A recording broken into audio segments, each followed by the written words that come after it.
та бүхэнд өрөө мэндэгтэйхэн хүргэе. Дэлхийн монголчуудын эмжил радио 88.3-аас 7 өдрийн даваагаас баасан гарагийн 20 цагаас хүргэж байгаа.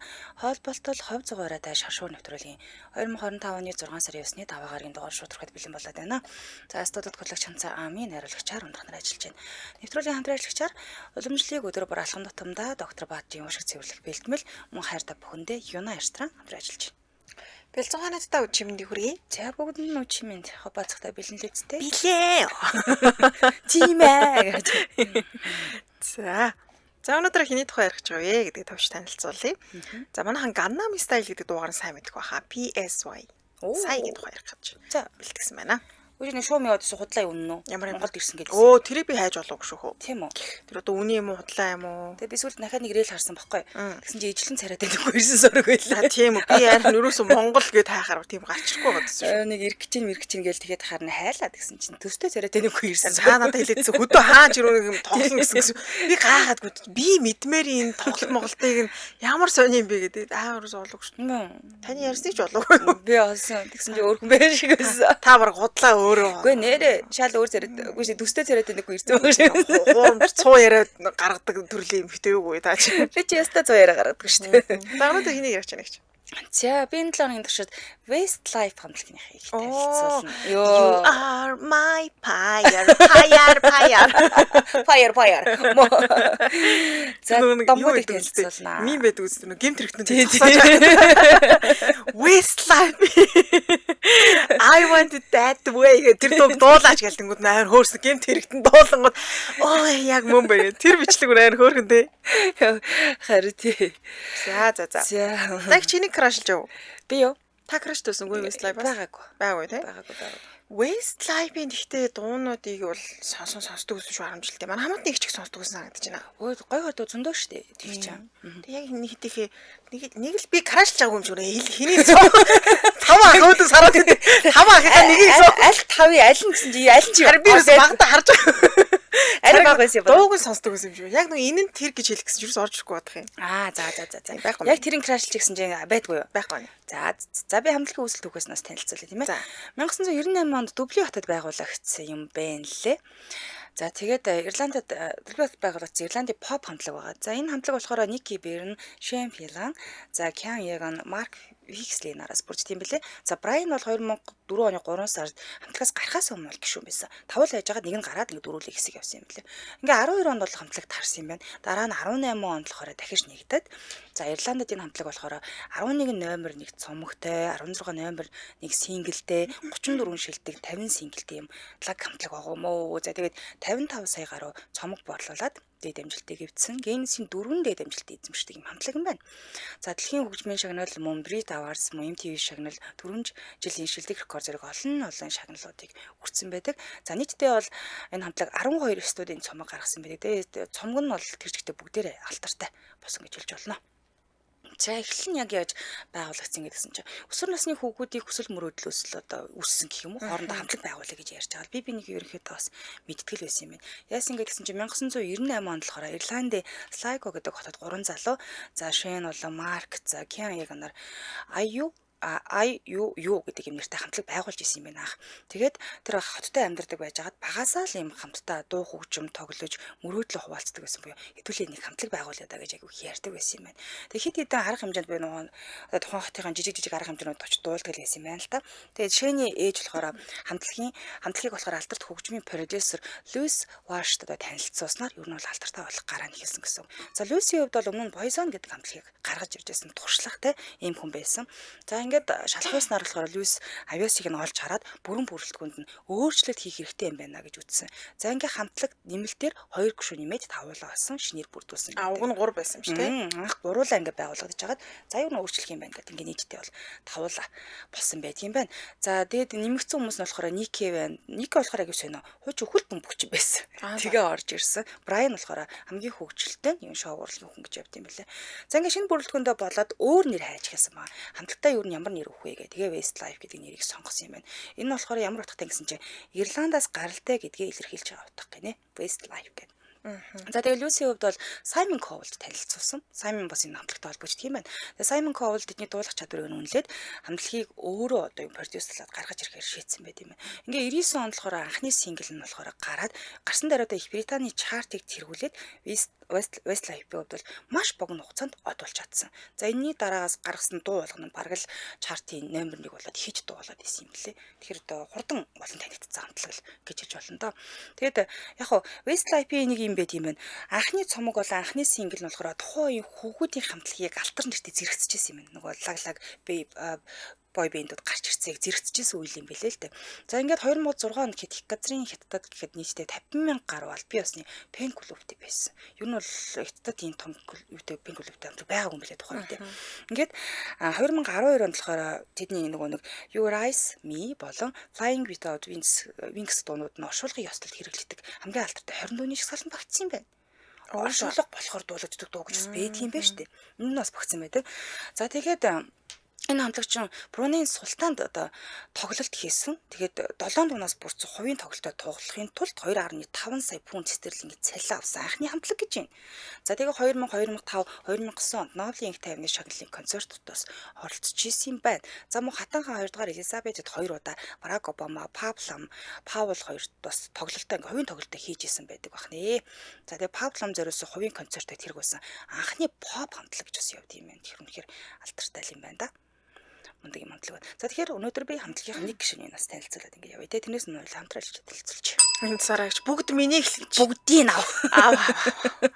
Булаацалтаа л ихэлсэн нөө. За аваа. За нэвтрүүлгийн хамтраалагчаар уламжлалыг өдөр бүр алхам татамдаа доктор Баатрын уушиг цэвэрлэх бэлтгэлийг танилцуулъя. Гэхдээ одоо элэг цэвэрлэх нэ. За Баатар брэнд бол ард түмний дунд эрүүл мэндийн олон төрлийн цай үйлдвэрлэдгээр эзээний танил болсон. За 10 гаруй жил болохоор уламжлалт ангаах ухааны энэхүү бит бос үед хийж байгаа хэрэглэгчтэй хүргэдэг бахнэ. За эко хэрэглээг эрхэмлэгчид ба эрүүл мэндэд санаа тавьдаг бүх хүмүүсийн өдөр тутмын хэрэглээгжүүлж болно. За үлийн үйлрэлд бүх хэрэгтэн өндөр ачаалаад ядарсан байдаг. Тэгэхээр дулааны үйлрэлд тэднийг тэтгэж дэмжих нь бас их чухал юм байна л да. Тийм учраас эрхтэн систем нэг бүртээ юм дэмжлэг үзүүлж явах шаардлагатай байдаг шүү. Байгалийн гаралтай бүтээгдэхүүний давуу тал гэх юм бол гэр бүлийн бүх гишүүд хэрэглэх боломжтой байдгаар онцлогтой юм бэл. Хайрцагаараа захиалаад авчруулах амар юм байлээ. Хайрцагтай эдийн ширхтэй жилээ хүргэлтээр аваад ирдгээгээ тэгжсэн. Одоо бид нар ч нэг яг хүүднээс салаад улирал солигдлоо. Дээрээс нь утаанаасаа салж идэл хөрсний бохирдол гэдэг юмтай тулцсан учраас яалтчгүй уушгаа илгээ хамгаалах ёстой болчихж байгаа юм л та. За уушиг хамгаалах бэлтгэн нь болохоор тамиргүй болсон ойрхон ханиад хүрээд байвал за дээрээс нь тоостой орчинд ажилладаг бол астм бронхиттэй хүмүүст илүү тохиромжтой юм билээ. За тэгээ бронхитыг эмчлэхгүй удаад ахаар дархлаа сулраад бусад халдвар амархан авах гэдэг юм байлаа. Амархан өвдчих хүмүүс байдаг шүү, тэ. За тэгээ зүрхний ачаал нэмэгддэг байх нь уушигны хатгалгаа болдог хүчил төрөшийн дутагдлаас болж анхаарал сэтгэх чадвар ч гэсэн сулрах иймэрхүү нөлөөлөлт байдаг гинэ. За тэгэхээр энэ Баатрын уушигны бэлтгэлийг өдөр тутамдаа бүх насныхан уушгаа цэвэрлэх зорилгоор хэрэглэх бол боломжтой байдаг. За уушгаа цэвэрлэх тамиржуулах зорилгоор хэрэглэж болох нь за хөдөлмөрийн хүнд нөхцөлд ажилладаг хүмүүс бас хэрэглэж болно. Одоо нэг утаа тортортой орчинд байнга ажилладаг бол тэ. За тэгээ уушигны хатгаа болон ханиад томноос урьдчилан сэргийлэх зорилгоор бас хэрэглэж болох юм байна. Архаг бронхитийн үеийн ханиалга намдах зорилгоос юу байд юм бэлээ шүү. За тэгээ цэрэг ховхлох, амьсгал, уужруулах энэ давчтаад байдаг шүү дээ. Тэгээ уушиг тамиржуулах гэх мэтчлэн нөлөөлөлттэй тийм ээ. Тий, ямар сахаргүй цэвэр ургамлын даамттай учраас уухад шууд бол үр дүн баг мэдгэдэндээ тэгээ дээрээс нь авч явахад амар гэж задлаад ингээ уухад хялбар гэх юм уу да тийм ээ. Холбогдох хүчний дугаар нь 72 70 92 70 90 90 гэсэн дугаар байна. Баярлалаа хамтран ажилласан. Уламжлалыг өдөр бүр алхам татамдаа доктор Баатрын уушиг цэвэрлэх бэлтгэл хамтран ажиллалаа. Баярлалаа. За хамт байгаа сонсогчдоо баярлалаа үргэлжлүүлээ. Алдартай л гоорой тийм ээ. За Westlab хамтлагийн нэг гишүүнийг танилцуулъя. За тэгээд хин бэ гэхээр Шен Филаныг танилцуулъя. За Шен Стивен Филан 1979 оны 7 сарын 5-нд төрсөн. Одоо 45 настай юм билээ. 1998 онд байгуулагдсан. За 2012 онд харсан гэлжсэн тийм ээ. 2018 онд дахин нэгдсэн Westlab хамтлагийн одоо гишүүн гэдгээр алдартай Ирландийн дуучин байгаа.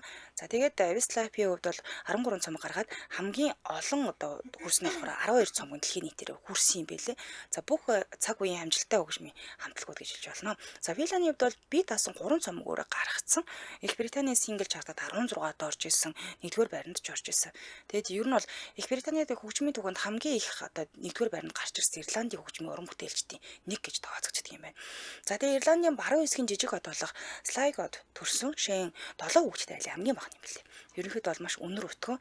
Аав нь болохоор махны дэлгүүр ажиллаулдаг байсан. Харин ээж нь болохоор хүүхдүүд хараад гэртээ сууждаг гэсэн маш сайн гэрээ эзэгтэй байсан. Тэгээд энэ хамтлагийг ер нь үүсгэн байгуулахад одоо ээж нь маш их үүрэг гүйцэтгэх гэсэн гэж хэлж болно. Энэ том өнөр өтгөн гэр бүл өссөн болохоор Шин маш алин хошин нэ багасаал олон хүнтэй харьцах чадвартай болсон гэж ярьд юм. Тэгээ багасаал дуулах дуртай, хөгжмөд мэдрэмжтэй хүүхэд байсан. За аав ээж нь болохоор энэ одоо чиглэлийн маш их дэмждэг. Тэгээ гитар, пиано тоглож сурахад нь ер нь бол одоо багаас нь төлөж цусан гэсэн. Тэгээ амьд хөгжмийн шоу, концерт үзүүлэх зэрэгээр авьяасыг нь хөгжүүлдэг байсан байна. За тэгээ сургууль сурж байгаа хугацаанд бол ирээдүйн хамтлагийн 2 ч гишүүнтэйгээ танилцсан, сайн найзууд болсон байсан. Тэгээд сургууль сурдаг байхдаа сургуулийн драмын дугууланд оролцдог байсан юм байна. Тэгээ мюзикл дагууг тоглодог байснараа дуучин болно гэж шийдсэн гэдэг жисэн. За нэг хамтлага байгуулж ирсэн гэдсэн шүү дээ. юу гэд нэртэй хамтлаг байгуулсан. Тэгээ ээж нар нь болохоор одоо 3 найз нийлсэн байгаа шүү дээ. Ээж нар нь одоо маркетинг хийдэг явдаг гэсэн гинэ. 3 хүүхдээ ээж нар нараас нь батаараа дэмждэг байсан. За тэгээ яг энэ үед нь болохоор одоо энэ Шиланы ээж нь Шиний ээж болох үгийгээ Льюис Вашт танилцуулсан. Тэгээ Westlife-ийн анхных нь гарааг ингээд тавиад өгсөн байгаа. За хамгийн шүтэн бичирдэг хүн хин ингээд гэсэн чинь Майкл Джексон юм байна. Шүтэн бишрэгч байсан. Тэгээд Майкл Джексоныг сонсноороо урлаг дор хамгийн том түлхэгцэн болсон. Тэгээ Майкл Джексонтэйгээ уулзч чадсан юм болов юм дах. Таарч л байсан билгүүдээ бодвол тийм том тоглолтын дээрээ таарч исэн болов гэж бодож байна. За би л энэ залууг энэ хамтлагийн хамгийн царайлын юм болов гэж боддоо шүү дээ. Уусаа юм гоё л хав штэ. Ааха. Гоёос гадна хайрын түүх нь үнэхээр гоё. Тийм үү. За сонсоо. За тэгээд яг энэ үед болохоор Шин хамгийн тууштай амбицтай байсан. Тэгээд би бүр дуучин болно гэд гэр бүл найз нөхөд ойр төрнийхөө бүх найзуудаа би том болоо дуучин болно гэдгийг бол хэлээд ингэ явдаг байсан юм байна. За тэгээд Льюистэй холбогдсноор авьяасыг нь олж хараад тавуулаа болоод хамтлаг бол одоо байгуулагдсан байдаг. За харин 2011 оны 10 сарын 20-нд болохоор Westlife 2012 онд салах гэж байгаа гэдгийг алин тоглолтойгоо төгсгөл салаад тусдаа одоо уран бүтээлээ хийхээр шийдсэн байсан. За тэгээ 2011 оны 12 сард болохоор хэвлэлүүдээр Филан Их Британд өрсөлдөх боломжтой хэд хэдэн дуу бичлэгийн компаниудтай нэгтээ бие даасан гэрээ байгуулахад ойрхон байна гэж мэдгдсэн буюу хамтлагт харсан. За хамтлагийн одоо 5 гишүүн багш 5 гишүүний 4-ийн бишиг гэхэд яг Филантай болохоор гэрээ байгуулах гад маш олон одоо студиуд алаан болж исэн юм бэлээ. Бүр нэлээд юм болж исэн. Одоо булаацалтаад байсан юм бэлээ л тухайн үед. За тэгээд 2013 онд болохоор Филан UMG-ийн охин компани болох London Records-тай 20 сая фунт стерлингийн үнэ бүхий гэрээ байгуулсан аль бие ёсоор зарласан байдаг. Гэтэ яг UMG өмнө нь 2001 онд ч гэсэн түнд соло гэрээ бас санал болгож исэн юм бэлээ. Чи хамтлагаасаа гарч байгаа дангаараа уран бүтээл хийж манайхтай гэрээ байгуулж байгаа гэнэ. Тэр үед бол хамтлагаа сонгож исэн. Тэгээд салсныхаа дараа бол гэрээ байгуулж исэн байдаг. За тэгээд 2013 оны 5 сарын 10-наас өөрийнхөө бүтээлд бол орж эхэлсэн хөө. Тэгээ 3 дууны хит дуугаа цэцгсэн байдаг. Everything to me every time, Today's not yesterday once гэдэг дуунуудаа лалаараас нь зарсан байдаг. За тэгээд 2015 онд буюу Westlife хамтлагийн хуваагдал дээрээс нь дампуурал болсон UNDM аялын тоглолт болсон. Болоод тэгээд анхных нь намтар нь My Side of Life киноны дараа Филан 2015 оны 3 сарын 13-нд яг гинт гэдэг 2 дахь студийн цомог дээр ажиллаж байгаа бас зарласан байдаг юм байна. За одоо бол юу гэж ангид гэсэн 2018 оны 10 сарын 3-нд Westlife 4 гишүүнтэй бүлэг болоод дахиад нэгдэж байгаагаа аль биесээр зарласан байдаг. За тэгээд энэ хамтлаг 99 онд анхны сингл гаргаснаас хойш 20 жилдээ ойдоо зориулсан тоглолтоо бас хийсэн. Тэгээд 20 жилийн хойгоор болохоор 50 удаагийн тоглолт хийсэн юм байлээ. За хувийн амьдралаас нь дуртай тийм ээ католик шашинтай. За Шин Филан болон түүний одоо хайр дурлалын түүх нь бол попод товархан тохиолддог. Үнэнж доктортай үлгэр жишээ хайрын түүх гэж бүрэн шагшин магтагдаж одоо хүртэл яригддаг юм байна л та. Яасан гэдгсэн чинь өсвөр наснасаа л амьдралынхаа хайрыг олчихсон. Багасаа гэсэн. Одоо ч гэр бүлтэй аз жаргалтай амьдарч байгаа. За тэгээд ирээдүйн ихнэр Гелан Валстай болохоор өсвөр насндаа анх танилцчихсан. Энэ хоёр 13 настай хахад бие биетэй танилцчихсан гинэ. За яаж танилцсан? Нэг ангиус юм бах та. Юу юм? Эхнэр нь болохоор хамтлагийнх нь нэг одоо гишүүнийх нь үеэлгэж байхгүй. Хамаат юм шиг. Ингээд 13 туудаа танилцчихсан. Яг харилцаа дундаа үе үе ингээд завсардчихсэн ч гэсэндээ эргэж нэгдээд амьдралынхаа одоо ихэнх хэсгийг бол хамтдаа өнгөрөөсөн. Босоод үед бол 2003 онд хормоо хийсэн байдаг. Тэгээ хормоо нь болохоор Ирландийн нэг тийм гүнж шиг байсан ихнэр нь бүр ингээд би хормооны бичлэгийг зөндөө харлаа л да гоёмсаг бүр олонний анхаарлыг нэлийн татчихсан. Тэгээ хормын яслын дараа шин хэлэхтэй болохоор би үнэхээр их азтай хүн. Тэр миний амьдралын хамгийн сайн наз, хамгийн том хайр минь юм а гэж хэлжсэн. За хосоод үед одоо 3 хүүхэдтэй, 1 охин 2 хүүтэй юм билээ. За ер нь бол гэр бүлсэг хүн маш гэр бүлсэг тэгээд хүүхдүүдтэй их нэртэй цаг зав аягүйх одоо юу гэх юм те зарцуулдаг тэгээд хамгийн том амжилт нь дуучин болох бол биш байсан сайхан гэр бүлтэй болох байсан би амжилтандаа хүрсэн гэж хэлдэг юм байлээ. За тэгээд их нэртэй нь юу холбогдсон юм бэ гэсэн чинь Beautiful in the White гэдэг дуунд холбогддог. Хормон дээр дуусан байхгүй нэг айгүй гоё дуу сонсороо бас манайхан. Тэгээд эхнэрээ бол олон удаа амьдралынхаа хамгийн том урам зориг гэж хэлжсэн. Тэгээд Beautiful in White гэдэг дууны ард болохоор сонирхолтой санамсаргүй түүхэд юм байна. Энэ болохоор юу ч юм дэ олон оронд хормын албан ёсны баг дуу болсон баг. Одоо хорин болохоор л энэ дууг тавьдаг юм байна. Шүтдэгдэг. Гэтэ анхнаасаа бол тийм зоригтой бүтээгүү дуу ингэнэ. Энэ дуу 2006 он анх бичижсэн. Тэгээд хамтлагийн нэг цомгийн туршилтын демо хувилбар болгоод шин филм дуусан буюу цацагдаагүй. Албан ёсоор цацагдаагүй ингээ явж ирсэн. Ерөөсөө албан ёсоор гаргаагүй, цомогтж ороогүй буюу. За ерөнхийдөө нэг дуулаад ингээд хайцсан байсан дуу хийд болсон гэсэн. Тэгээд 2010 онд болохоор интернетэд нэг ингээд оруулцдаг штэ яг дуулаад ингээ оруулсан бай. Тэр үед нь хүмүүс шин филаны хоолойг таниад хормын дуу ер нь аль биесэр ингээ хормын дуу болгоод ингээ хавцсан юм байна. Тэгээд одоо хором дээр хүн болгон дуулдаг гинэ. Дуулагддаг юм дуу юм билий. Тэгээд ялангуяа Азийн орнуудад гэж байна. Тэр дундаа Вьетнам, Филиппин, Хонконг, Малайз зэрэг орнд хормын хамгийн их тоглож өгдөг дуу болсон. Хийд дуу бол явж байгаа. Ер нь бол зарим тохиолдолд болохоор ирээдүйн их нэртэй зориулж бас хүмүүс явуулдаг гинэ. Тэгээд тэр дууных нь үг мөг нь үнэхээр гоё. Тэгээд өөрөө энэ дуу хийт болоход нь бас гайхсан гинэ. Ерөөсөө тийм төсөөлөл байгаагүй. Хүмүүсийн хайр хүндлэлд баярлаад 2017 онд уг дууны албан ёсоор дуулаад тэгээ өөрийнхөө хормынхаа бичлэгийг артаа хийцэн бэлээ. Тэр нэг гоё юм бэлээ. Энэ дууг хизээж би гаргахгүй гэж бодож исэн. Гэтэл энийг одоо хормын дуу болгоод хайрын илэрхийлэл болгож хүлээж авсан бол миний амьдралын гинтийн зүйлүүд нэг боллоо гэж хэлжсэн. Тэгээд энэ дууны утга нь юу гэсэн чинь сүйд бүсгийн гоо үзэсгэлэн цагаан даашинтайгаа гарч ирдэг мөчөө штэ тий. Тэр хэсэг тэр нэг шоконд орж байгаа нөхрийн царай за насан туршдаа би чамайг хайрлана гэж амлаж байгаа тухай. Үнэхээр гоё байдаг. За тэгээд хамтлаг таарсны дараа өөрийнхөө ганцаарчилсан уран бүтээлээ бол хийжсэн. За 2012 онд болохоор Westlife хамтлаг татан буугдахаас өмнө болохоор Шэн болон түүний ах болохоор Pimbar Phila нэртэй үүсгэн байгуулагдсан барилгын компани дампуурлаа зарласан. За тэгээд тухайд бол Ирландын үйл хөдлөх хөрөнгөний салбарт үйл ажиллагаа явуулдаг байсан юм билээ. Юунаас болоод дампуурчин гэсэн чинь 2008 онд дэлхийн санхүүгийн хямрал нь Ирландын үйл хөдлөх хөрөнгөний зах зээлд маш хүчтэй том цохилт өгснөөс болоод дампуурсан юм байна. Тэгээд Шин болон түүний гэр бүл нөгөө их олон үйл хөдлөх хөрөнгөд хөрөнгө оруулсан байсан учраас энэ хямралын улмаас үнэн нь огцом унаад тэгээд их хэмжээний өрөнд орсон юм билээ. За тэгээд 2012 онд болохоор Шин өөрөө их Британи дахь дампуурлын шүүхт хандаад албан ёсоор дампуурсан гэдгийг зарлж ирсэн. Одоо цөөхөн одод энэ юм билээ. Өрийн хэмжээнд тухайн үедээ бүр нийт төрийг нь 18 сая евро давсан гэж хэвлэлүүд бол мэдээлж ирсэн. Тэгэд энэ өрөө барагдуулахад маш олон жилийг зарцуулсан байдаг. Тэгээд ганцаарч уран бүтээлээ эхлүүлээд тоглолтоороо дамжуулан баг багаар өрөө бол төлөөд ингээд дууссан байт юм билээ. За тэгээд хамгийн олон гоцлол дуутай гишүүн гэдэг юм байна хамтлагийнхаа. Яасан гэхээр Westlife хийд баллаа дуунуудыг дийлэнхийг нь Шэн голчлон дуулдаг. Тахилт хэсгийн ч юм уу дуулдаг. Тэгээд фэнүүдэн түүнийг хамтлагийн гол хоолой гэж бас нэрлэдэг юм байлээ. За Азийн тоглолтын гуталтай гинэ. Одоо нөгөө өмсдөг нэг байнга өмсдөг. Тогтмол ижил загварын хар юм гутал өмсдөг.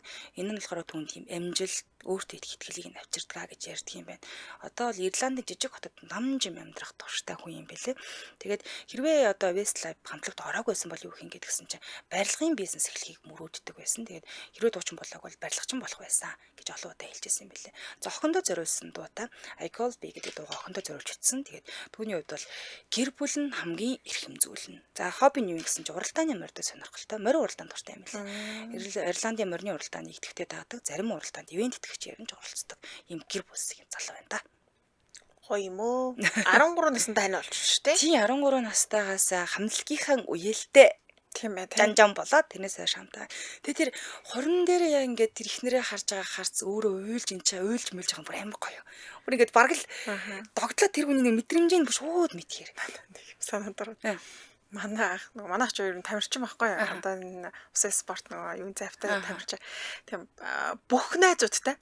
Тэгээ цагаан сараар ингээл орж ирэх болгоно ингээд баах юм том биетэй ах нар орж ирдэг гэсэн байхгүй юу? Намайг ч үлгэж яваал хүмүүсэл. Тэгсэн тэр дундаас нэг юм бас нилээ махлаг нүсэн бах ингээд энэ чинь бүр жимэнгээр өрсөлддөг гэсэн байхгүй юу? Тэр 3 жигнүр бууз идэн ч үлээ тэгээд идэг гэсэн нэг ах байсан. Тэгсэн чинь тэр ах намайг сонирхоод 2 цагаан сар миний утасны дугаарыг асуусан байхгүй юу? Тэгээ надад тэр ахтаа даалгдаг. Тэгсэн чинь над руу цагаан сарын дараа нэг юм мессеж чичээ ингээл. Тэгээд манай нэг хамаатны дүү надаас ингээд байсаж аал анаа нэгж явуулаач гэж тухайдгүй гой төгсөх 10 жил сурч байгаа. Би тэр нэгжийг нь байсаж аваад тэгсэн чинь над руу нэг хүн л гээл за юу амаа нэгч мэгч гээд ихччүүл юу ч гэлээ тийм битсэн байхгүй. Тэгээ гахад гойгоо надад нэгж байхгүй гэл амар уурж марлаа. Тэгсэн чинь нөгөө бүх ах маань байсан бэл. Тэгээд манай ээж тэр үе тэгээдсэн. Чи чанцаа бөхтөө суучвал ээж нь гойгоо зургатаар бүх үзэн штэ. Хүргэнэ ингээд барилдаад тий. Би ч ярьжсэн гэж санаад орчлоо. Хамаатан садан суух боломжтой гэдгээс нь бодсон чинь тийм л байсан юм байна да. Хэрэв дүүл суусан бол бөхтөө суугасан юм. Тийм байж та тэгэл бүх гаргаал чи хүүгийнхээ дээлийн захыг мушгаал сууж байгаа шүү. Хүүгийнхээ. Тий, хүүтэл алхал хэлгүй дээ. Хүү чинь бас бүх алхал хэлгүй. Төсөлсөн чинь бас. Миний хань 3 чигнүр идчих. Харин 4 дахь нь усч. Хүүтэй 3-ыг бас чигнүр. Ахиад нэмээ. Манай гэрийн чигнүр 7. Сүртэй биш ээ. Энэ жил наадмаар ноцолтно гэсэн үү? Гоё л гэр бүл болох байжээ. За тэгтээ ямар тас сууг байт юм аа. За үргэлжлүүлэн дараагийн алдарт нь луг орцгоё. Дараагийн алдарт маань Gangnam Style дугаараар танигдсан жүжигчлийн дууч. Жүжиглүүлэх гэж байна. PSY сайн тухай танилцуулна. За жинхэнэ болохоор Park Jae-san гэдэг юм байлаа. За дуулахаас гадна ая зохиогч, продюсер, тэгээд бүжигчин, P-Nation Entertainment-ийн үүсгэн байгуулагч захирлаар нас ажилладаг. 1977 оны 12 сард төрсэн энэ жил 47 настай дуучин байна. За жинхэнэ нэр нь Park Jae-san гэдэг. Тэгээд найзууд нь Jae-san гэж дууддаг. Тэгээ энийг яг нөгөө түргэн дуутахаар Jae-sai гэж дуулдаад идэм байл л да. За тэгээд дуучин маань үүнээс санаа аваад найзуудын хурд дуулж байгаа энэ Jae-sai гэдэг нэрээс санаа аваад өөрийн нэр дээр Psycho гэдгийг одоо тусгаж оруулаад утга нэмээд PSY гэдэг нэртэй болсон юм билээ. За эхний баримтны Сэхэтэн гэр бүлээс гаралтай гинэ. Аав нь хагас дамжуулагч төхөөрөмж үйлдвэрлэдэг компани захирал, ээж нь Gangnam байрлал рестораны эзэн. За эгч нь бол сурлагаараа ерөөсөө нэгдүгээр байрнаас бууж байгаагүй. Ийм мундаг юм байна. За тийм учраас сая одоо нөгөө ийм мундаг гэр бүлийн одоо баг нь байсан. Тэгэл нөгөө аав нь үргэлгүй жичээл намаа хий сайн байх хэвээр мундаг байх хэвээр гэд тэрнээс болоод өөр их стресстэй байсан гинэ. Тэгэд гэртээ байхаас илүүтэйгээр гадуур одоо найз нөхдөдөө байх нь өөрт нь бүр илүү их аз жаргал мэдрүүлдэг байсан. Тэгээ сургуульд байхдаа хөгжөөн дэмжигчтэй багийн ахлагчаар бас ажиллаж исэн юм байна. За тэгээ орой болохоор тувтан найт явчихдаг. Тэг ингэж өөрийнхөө нөгөө стрессийг дардаг байсан юм л да. Хэлгэр лөө оронгоо чи одоо их чигээ харалтай их чин тийм байна, ээж чин тийм аав нь тийм гэл тэгмүүд яг ирээдүйд бас мундаг хүн болох хэрэгтэй болчиход байдаг. Тэр нь тэгээ өөрт нь стресс л өгдөг байсан гэсэн үг. За дараагийн баримт нь гоё хоолойтой ч царайгаараа гологдчихдаг байсан талтай. За дуучин маань 10 жилээ төгсөөд Америкийн нэгдсэн улс руу сурахаар явсан. За эхлээд Бостны их сургууль, Boston University-д бизнесийн чиглэлээр сурсан. За эхний семестрээ сонсцоод ер нь за энэ бол миний замнал биш юм байна гэж сургуулиасаа гарчиж байгаа. Дараа нь Berklee College of Music гэдэг энэ одоо сургуульд илсэн орсон. Тэгээ энэ үед хипхоп дууланд явж хагаад өөрийн зохиосон дуугаа одоо ер нь бол одоо гэдэг сошиалд л оруулсан байна л да. Тэгсэн удалгүйний Entertainment-аас тэр дууг нь сонсоод ямар гоё дуулдаг тий гоё баригл хоолойтой залуу байна гэд төсөөлөхдөө за энэ бол 1.87 см өндөр тий ийм аюу гоё бие хаатай их тийм царайлаг залуу дуулж ингээл төсөөлсөн юм шиг тэр энэ царайг араг бахан царайг нь араг шүү дээ холоостой нөгөөдг нь Америк нэгдсэн улсад байгаа шүү дээ эндээс болохоор Солонгосоос Entertainment-аас санал тавьж байгаа гэсэн. За тэгээ дараа нь дуучинтай уцаар холбогд уцаар ирсэн чи ямар гоё хоолойтой сайн байна уу гэл аюу гоё ярьсан маа. За энэ бол өстой гоё царайлаг залуу ирэх ингээл Entertainment-ын захиралтай ажилтнуудаа Америкаас гоё залуу би орж ирлээ гэл. За ингээл сая орж иж байгаа хгүй. Тэгээд ч одоо тэр маш олон хүмүүс хүлээж авсан юм байна л да. Ирээдүйн дуучин болгох хүний авчирч байгаа штэ. Тэгээд бүр онгоцныхын тийз мэс тасалбар энэ тэр бүх юмнуудыг нөгсөн гэсэн. Бас Америкаас. Тий, тэгээ авчраад манай хүн сургуулаа орхио хаяад шууд ингээд нутаг утсан. Тэгэл яг нөгөө захирал нь орж ил бүгдээр ингээд царайг нь хараал ингээд чимээг болчихж байгаа юм л да. Тэр хурлын өрөөнд. Тэгэл яг нь одоо тэр захирал нь бол авчирсан хүн юу хэлэх вэ? Энийгээ ямар ирсэн. бурхан бол буцаа гэлтэй шилдэг өөрөө авчирсан шүү дээ. Чимээгүй суусан юм захирал.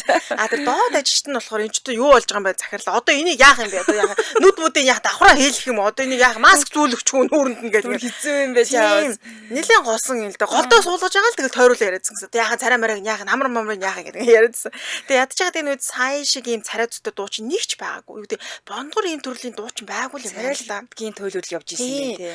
Тэгээд яг нэг хашаарын завсар харж байгаа гэдэг шиг тийм л трендтэй байсан гэсэн үг шүү дээ тий. За тэгээд царайг нь нуулаа гэхэд одоо дараа нь маск авахд бүр шоконд орно шүү дээ. Дэмийг шийдсэн гэж байгаа байхгүй. Хүмүүс хүлээж авахгүй гэдэг. Дэмийг шийдсэн гэж байгаа. Тэгээд нүрийг нь нуухгүй чигээр нь дуучны гарааг нэхлээсэн. Бас нэг өөр царайгаа нуусан дуучин байсан гинэ. Тухайд ч одоо царайгаа нуудаг дуучин зөндөөс юм байна. Тэгээд тэр царайгаа нууж байгаа дуучид нь хүртэл царайлаг гэсэн гэж байгаа байхгүй. Ээ балраа. Хачингууд царайлаг улам байнууд нь юм. Энэ маань бүр дэрс нөхрөө бол таараа. Тэгээ одоо царайгаа нууцсан байж байгаа нөгөө маск авсан. Бүр амар царайтай байлгүй бүр пенж байхгүй болно гэж бодоод.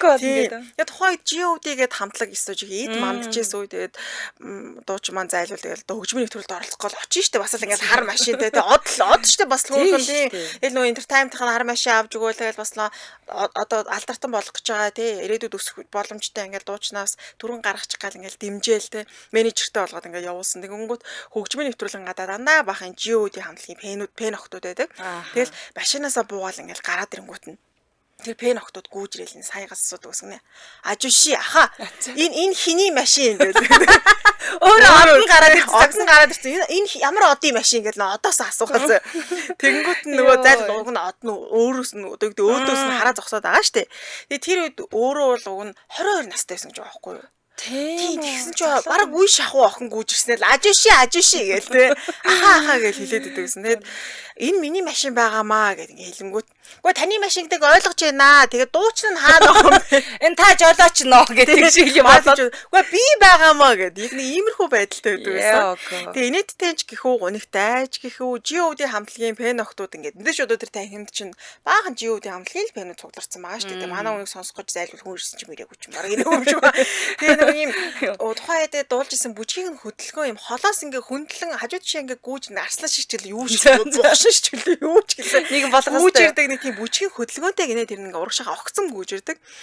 Тэгэл тэгэнгүүт ингээ заах нэг өөр одоо жишээлбэл GOD хамтлагийн их юм бол пен охтууд чинь өөрлөнд хөгтсөн ваа убаа гэх юм шиг тийм манай саягийг ингээл өөдөөс гүүж юм бурхан цаашаа мэдээ цаашаа гэдэг тэгээ чи дуулж чаал нөгөө охтуудын царайг харъя юу нэг сумын атмаа алах гээд оршин шоо бүгд тэр цаашаа бай ямар хэцүү юм бэ чаас тэгж харагддаг байсан гэсэн нөгөө бүжиглэл хараа тэгээ дээрэс нь анх дуучин болох үед нь менежер нь тэнд ингээл хөгжмийн нэвтрүүлэлд оруулж гал зайлуул ингээл дуучнаа дагуулаад явж байгаа шүү дээ ингээд дагуулаад явангууд нөө продюсерд юм манай дуучин маамаа та нар ингээд ганц нэвтрүүлэлд оруулж хаажаа гэдэг. Тэгээ дуучин чи хаана байгаа ингээд ганц нөгөөдг нь хажууд нь зогсож байгаа байхгүй. Тэгэлгүй би байгаамаа гэхээр гаага чи юу гэдэг. Чи яаж яваа дуучин болсон гэж байна тий. Тэгээд хин ч юусоо энэ одоо хөгжмийн нэвтрүүлэлд оруулдаг байсан. Тэгээ манай хүн өөрөө л энэ боломжийг өөр нь хайж олъё тий хүн өөрөө өөртөө л боломж олно шүү дээ гэж бодоод. Тэгээ нөө нэг юм бухшигч гэдэг юм нэг айхтар хөдөлгөөн байгаа шүү дээ. Тэр бүжгээ тэр хөгжмийн одоо фестивал юу дээ нэвтрүүлгүүдийн коридорт нь телевизэн ч гэдэг юм. Коридор бүжгэлдэг байсан. Цаараа нэг бухшиг хөдөлгөөн. Тэгээ тэрийг нь сүулдэ хүмүүс үнэлдэг болсон. Ямар тууштай юм бэ те хинээс чичгүй өөрөөр байж чадчихжээ штэ. За тэгээд үүн дээр нь үндэслээд түүнд бас боломж олгох хүмүүс бол гарч ирээд за ингээд багаар телевизийн нэвтрүүлэгт орж эхэлсэн юм бэл. Зөө. За хамтрaalж танилцуулаад өргөжлөлье. Хайр та бүхэндээ Юна Аштраа. За Юна гэдэг үгийн тайлбар нь юн хөөрхөн үзэсгэлэнтэй хайр татам харин гэдэг нь хүүхэд гэсэн утгатай юм байна. Нийлээд нэрний утга нь хөөрхөн хүүхэд гэсэн утгатай юм байна шүү. За Солонгосын уламжлалт эрүүл аюулгүй сонирхол татам содон тэрийн тосон зоог уух зүйлс бол найрслаг зочлог үйлчлэг гэх мэт гэр бүл хүүхдэд ээлтэй 5 тухтай орчинд очиж үйлчлүүлээрээ. За эднийхээс нэлээд олон төрлийн хоолнууд байна уу? Ямбачууд, хаккалби 2 хүнийхээр байгаа юм байна. За энэ Солонгос улсын шилдэг тренд хоолыг бас амтлах боломжийг олгож байгаа гэсэн. Чихэрлэг халуунаатай соусаар амталсан, шарж гинсэн шинхэн байцаатай дахиад махтай хуурга гэсэн. Тэгээ бөөрийнхээ байцаагаар баялаг учраас уг хоол одоо хүний бид шингэц сайтаагаас гадна ходоод гэдсэн шар хангаан, хордлого тайлах, хор тавдраас ирэлдэг байна. За сүүл па бүлгүүги гэж байгаа. Бүлгүүгийг гэхдээ манайхан мэдэн шүү дээ. Үхрийн махыг нэмгийн хэрчээд зорсон ногоон согны амтаар Солонгос канжаан, бур илсэн чихэрлэр, алим, жимсний шүүсийг хольж утгасан соустай махыг зис дис тавган дээр одоо ингээд гаргаж эдний чинь нөгөө савлгаан ч гэсэн аягүй гоё шүү дээ. За тэгээ хэмэл тактуритан байна. Энд ч одоо нөгөө далайн гаралтай бүтээгдэхүүнүүд ороод ирж байна. Дахианы гуйны зөөлөн мах төр нэмэгдээд сам орхой 8 альжтай зөөлөн чихэрлэг халуунаатай соостой шүлт гэсэн үг. За уужин чавиг бүггэн байна. Энэ маань гахаан хөвлийн зөөлөн хэсгийн махыг ингээд нимгэн зороод 8 альжны махтай хольж ил гал дээр хуурч болгосон халуунаатай гахаан мах хургаа гэсэн үг. За тэгээд 5 дахь хоол нь тэжиг баб гэж байгаа. Энэ одоо юу гэдэг шүлтэй хоолтоос юу гэлээ? Тэжиж одоо гахаа штэ тийм. Зинөө зис тагуун дээр гараад байдаг гэсэн тийм. Зис тагуун дээр гардаг. Би одоо нөө баахан хоолууд толилдсон чи юу вэ? Энэ нь аль хоол вэ? Бүлгүүгээ идтгүү хэмүүлээ. Бараг идтгээ сонголт хийсэн. Яг юунаад суудсан захиалга өгч байгаа юм шиг бодлоо. Юугүй энэ өхрийн бахтаг нь авах юм шиг. Ааха.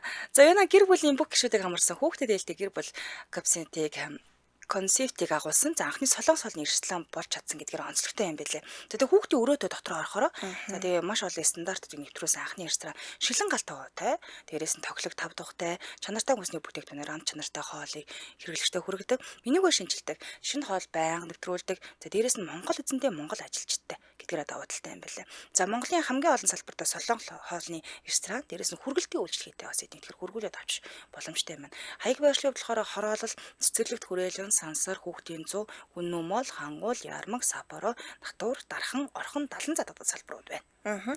Холоод утасны дугаар 77 тэг 4 11 11 77 тэг 4 11 11 гэсэн дугаарлал холбогдорой. Хүргүүлээд авах боломжтой ах нэ. Баярлалаа хамт ажилласан хайртай бүхэндээ юуна ресторан байлаа. Баярлалаа. За тэгэхээр дуучин сая маань хэрхэн алдар нэр төрсөн бэ гэдэг нь бас л тэ нэлээ олон зүйлийг хэлсэн байна. За ингээд гэр бүл рүү норцгоё. Сая маш олон сургалт өртөжсэн. Яг тэр үеийн сургалтуудыг сонсоор бүр аягүй инээдтэй мэлээ. Энэ баян айлын одоо нэг тайзан дээр дандаа энэ царайлаа гой бие хаата залуучууд гарч ирээд шүү дээ. Тэр дундаас эн чинь ганцаараа ингээд бондгоор нөхрөл бүжиглээ гараад ирэнгүү. За энэ яалч юу арын хаалга байж таараа. Энэ улсын хурлын гишүүний хүүн юм шиг байна. Эсвэл нэг мафийн том юм танхаа бүлэглэлийн гишүүн юм шиг байна. Тэгтээ жоохон тэр ажилласаа уйдаад хэсэг бүжиглж байгаа юм шиг. Мафийн толгойд жаах урлаг руу ормоор санагдаад. Эсвэл яг мафийн толгойл өрчин баян бондгор хүүн юм байна. Одоо хоббигоороо бүжгэж дуулдаг юм байна. Дарамтлж чаад орсон юм байна. Маш олон төрлийн ерөөсөө нэг ч үнэн байхгүй тиймэрхүү худлаа ярианууд их гарч ирсэн. Тэгээ энэ олон яриад одоо холбогдож ирсэн ч гэсэндээ хайр дурлалынхаа асуудлыг бол маш нууж чадсан. Ямар сансаад өртөж байгаагүй юм лээ. Тэгээ хувийн амьдралаа бол сайн нууцлдаг ус учраас яг нэг гэрэлтийн лаарч гэсэн хүмүүс бас бага мэдээлэлтэй байдаг. За 2006 онд үерхэж байгаа гэдэг мэдээч байхгүй чимээгүйхэн юу Хэон гэдэг нас чацуу бүсгүйтэй гэр бүл болсон. Тэгээд дараа жил нь 2 их охинтой болсон юм лээ. За одоо 2 их охин нь 18 настай болжээ. Тэгэхээр үүнээс гадна өөр мэдээлэл байх юм бэл. Өөр өөрөөсөө одоо гэр бүлийн талаар ярьдаг. Одоо анх ингэж уучраад, ингэж хараад одоо эхнэр маань юм байсан, охтууд маань ингэж ингээд ерөөсөө нэвтрүүлэлтээр ярьдаг зөвхөн өөрийгөө л ярина. Гэр бүлийн амьдралын тухай ярьдаг. Бар тэрэн дээр л дээ. Хэл амны л юм биш тий. За дараагийн баримт нь Пен нь гэртээ хармаар байна гэж тоглолтын дээр нөөлжсэн юм. Юу гэсэн үг юм бэ? Явуулахгүй юм уу? За энэ талаар ярьж байгаа. Би одоо хайш хувийн хоб бацдаг хүн шиг дээ шүү дээ. За Чингисийг цайд урдсан маш олон одоо шар мэдээлэлүүд байдаг. Тэр дундаас айгүй нийтэд гэх юм уу. Нэг тоглолтын дээр тоглолт нь одоо ингээ орой 21 цагаас эхэлсэн юм нэлээ орой. За ингээ тоглолт дундуур л одоо чи нэлээ зүсмөс хөөрөл бөө юм болж байгаа шүү дээ. Тэгсэн дээр тоглолт дундуур үзэгчтэй хандаад микрофоноо барьж байгаа л. За та бүхэнд хэлэх сайн бол нэг муу мэдээ байна гэж хашгирсан гинэ. Муу мэдээ нь автобус зогсох цаг болчихжээ. Та нар бол буцахгүй л гэсэн үг тий. Сайн мэдээ нь эхний автобус одоо тий явж эхэлт хэдүүлээ ингээд тоглолтоо үргэлжлүүлье хөгжилтцгөө юу гэж хэлсэн чинь. Оо хичнээн цаг вэ. Тий. За ингээд бүгд сэтгэл хөдлөл нь оргилдоод хүрцмээс учраас тухайн үед бол бүгдээрээ тэгяа ста бутавэ гэл ингээд орилдчихсэн. За дахиулж дээрэс нь дахиулын гэхэр нэлээд сайн дахиж одоо дуулдаг ийм уран бүтээлч юм байна л да. За ийм байдалтай дуулж хуурцаар байгаад өглөөний 6 хүрчиж байгаа юм. 21 цаг. Йоо энэ ялаж унаагүй юу манай. 21 цагаас хойш өглөөний 5 6 болчихсон. Дуусахгүй ирж хүчээ. Өглөөний метро 4 өнгөрөөд явдаг санагдаж байгаа. Метро яваад татчих явуулахгүй байхгүй. Явуулаагүй л энэ тий. Тий, тэгээ бүр ингээ нилээ удаа сүүлдээ нөгөө фэнүүд нь үзэгчт нь ядраад 5 цагт хэцүү шттэ тийм үстэй гэртээ чивтмэр шидээс амраамар. Тэгээ нөгөө сүүл одоо наа та зогсоо. Ой наа тоглолтоо зогсоо. Одоо дугуй гэж үгээд. Одоо гэртээ авъя.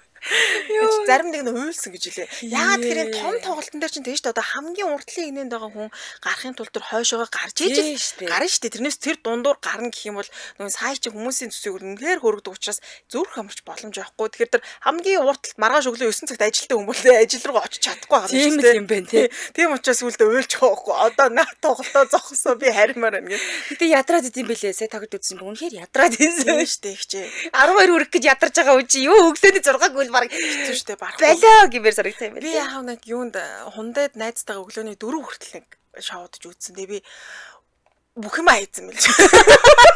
Юу ч голцсон. Найз гадаад молдом найзтайгаа хэвээр ийм нүдний бодомодыг аваа энэтрэ гэл нэг 60,000 хонд ч үл юм авсан. Тэгээ нэг хэдэн 50,000 хонд бэлээр нь авч явж илүү.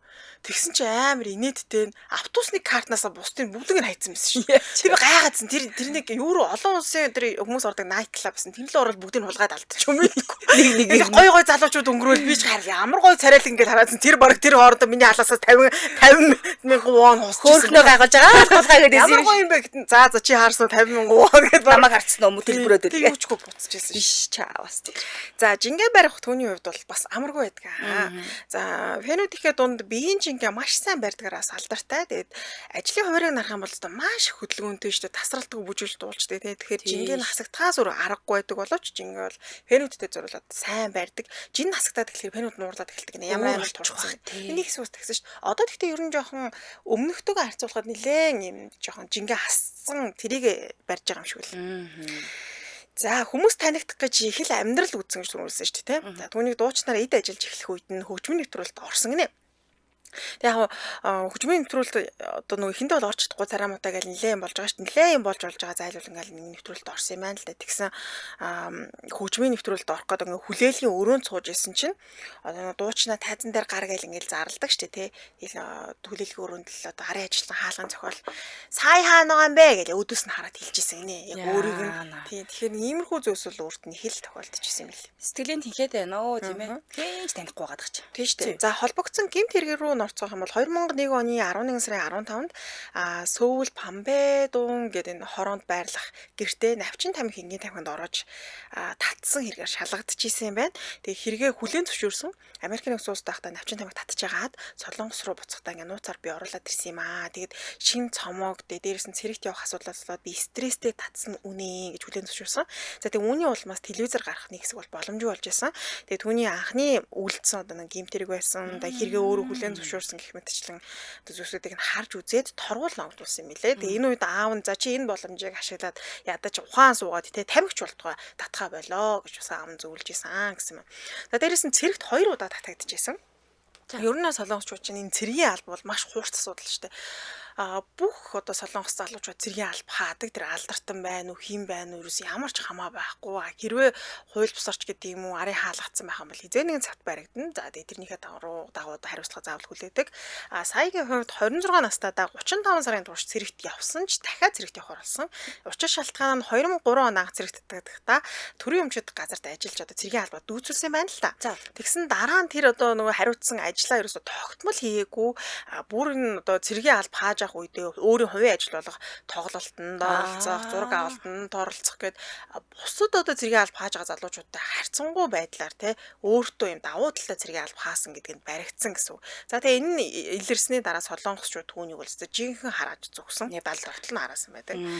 За ингээд цэргийн албанаас халагдаад ерөөсөө 1 жил 6 сарын дараа дахиад цэргийн албад татагдсан. Тухайд 2 ихэр охин нь төрөөд 100 өдөрч болоогүй ахтан буцаад явахаас аргагүй болсон юм байлээ. За тэгээ олон нийт ч гэсэн түүнийг их шүүмжилж ясан учраас дараагийн өөрхөн карьер хийж гисэн бодсон л ахал та. За ингээ 2 дахь удаа цэрэг татагдахдаа цэргийн албаа бол ямар ч асуудалгүй хаах гэж маш хичээсэн. За тэгээд өстой жинхэнэ яг ёс журмынхан дагуу хаагаад цэргийн албанаас халагдсан гэртээ. Яг тухайн үед нөгөө хүмүүс их л одоо бухимдчихсэн учраас нэр төрн дуусаад тий карьер нь юу нэнд хүрж байгаа болоо гэж бодож исэн үйл байсан юм шиг үлээ гэвч цэргийн албанаас халагдсны дараа гаргасан дуунууд нь улам их амжилт түрээд нэр төрн нь бол гэж яхад унаагүй гэсэн байсан шүү. Мундаг байна те. За нэг иймэрхүү мэдээлэл таалдсан. Жундаа гэдэг нэ. Ами чанцаа хоёроо игч нь унтья гэнэ нөгөө дуусгаа. Харьяа гэдэг шиг юм болж. Юу болж байна? 8:50 дундах гэдэг юм уу? За одоо амар цаг явахаар л одоо унтъя шүү дээ. Тийм шүү дээ. Жохон хүлээж. За баярлалаа сонирхолтой мэдээлэл хүргэсэнд. Баярлалаа. Түргээд өндөрлөө студид хөтлөг чанцаа амын найруулагчаар ундрах нар ажиллалаа. Нэвтрүүлгийн хамтран ашигчаар уламжлалыг өдөр бүр алхам тутамдаа доктор Баатрийн уушиг цэвэрлэх бэлтгэл мөн хайртай бүхэндээ юуна аштран байла. Өргөжлүүлэн амар цаг нэвтрүүлэг үлээн сонсороо түр баяртай. Баярлалаа. Баярлалаа.